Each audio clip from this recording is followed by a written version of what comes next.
لنگر اور حلوے پہ جب بات آ جائے تو یہ وہابی، نجدی، یہ دیوبندی جو ہیں، ان کے پیٹ پر بڑا مڑور ہوتا ہے. ہم کھل کر بات کرتے ہیں، بڑا مڑور ہوتا ہے، لیکن کب تک؟ جب تک یہ حلوہ علماء اہل سنت کے دسترخوان پر، علماء اہل سنت کے دسترخوان میں ہے، تب تک ان کے پیٹ میں مڑوڑ ہوتا ہے. جب یہی حلوہ انہی دیوبندیوں کے مولویوں کے دسترخوان میں آ جائے تو ان کی ساری تکلیفیں ختم ہو جاتی ہیں.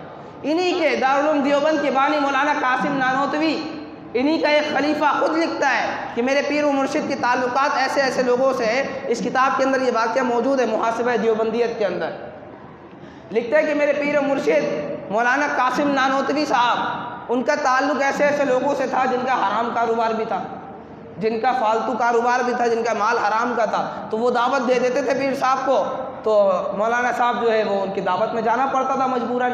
دوست تھے، عزیز تھے، چلے گئے. اب وہاں پر جو کھانے پینے کا جو انتظام ہوتا تھا تو مجبوراً وہ بھی پیر صاحب کو کھانا پڑتا تھا، قاسم نانوتوی صاحب کو وہ بھی کھانا پڑتا تھا. حالانکہ حرام کمائی ہے پھر بھی کھانا پڑتا تھا. تو گواہی کے لیے رکھا ہوا تھا اپنے خلیفہ کو قاسم نانوتوی صاحب نے کہ تم گواہی دینا، تم گواہ بن جانا. کہا کھا لیتے تھے، لیکن پھر بعد میں محفل سے باہر جانے کے بعد کیا کر دیا کرتے تھے، الٹی کر دیا کرتے تھے. وہ سارا مال باہر آ جاتا تھا، وہ سارا مال باہر آ، لیکن کھا لیتے تھے حرام کا مال، حرام کا مال بھی کھا لیتے تھے. اور یہاں پر سنی مسلمان حضور کے غلام اپنے جائز پیسے سے، اپنے حلال کمائی سے لنگر اور حلوے کا انتظام کریں حضور کے غلاموں کے لیے تو یہ ناجائز ہے. اور وہاں حرام پیسہ ہے، حرام کمائی ہے، تو قاسم نانوتوی صاحب کھا لے رہے ہیں مست ہو کر کے، تو کوئی فرق نہیں پڑ رہا. کرو پھر اپنے بندوں پر اعتراض، کرو پھر دارالعلوم دیوبند کے بانی قاسم نانوتوی پر اعتراض، بات ساری واضح ہو جائے گی.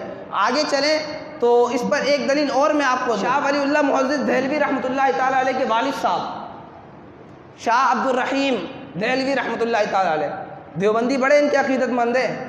شاہ ولی اللہ معزز دہلوی کے والد شاہ عبد الرحیم دہلوی رحمۃ اللہ تعالیٰ علیہ، آپ کا ایک واقعہ ہے جو شاہ ولی اللہ معزز دہلوی خود فرماتے ہیں. کہتے ہیں کہ میرے والد صاحب جو ہیں وہ حضور کی میلاد کی محفل سجایا کرتے تھے. شاہ ولی اللہ معزز دہلوی فرما رہے ہیں کہ میرے والد حضور کی میلاد کی محفل سجایا کرتے تھے.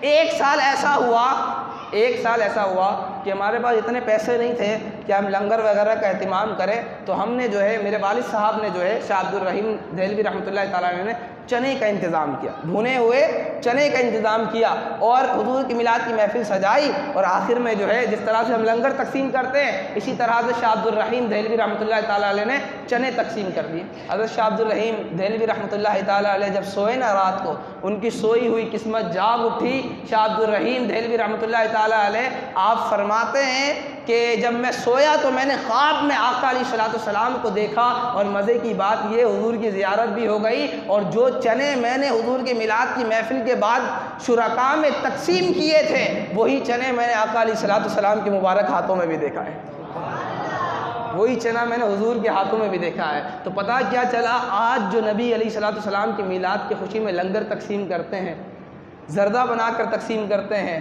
مٹھائیاں تقسیم کرتے ہیں، یہ بھی میرے اور آپ کے پیارے آقا علیہ الصلوۃ والسلام تک پہنچتی ہے.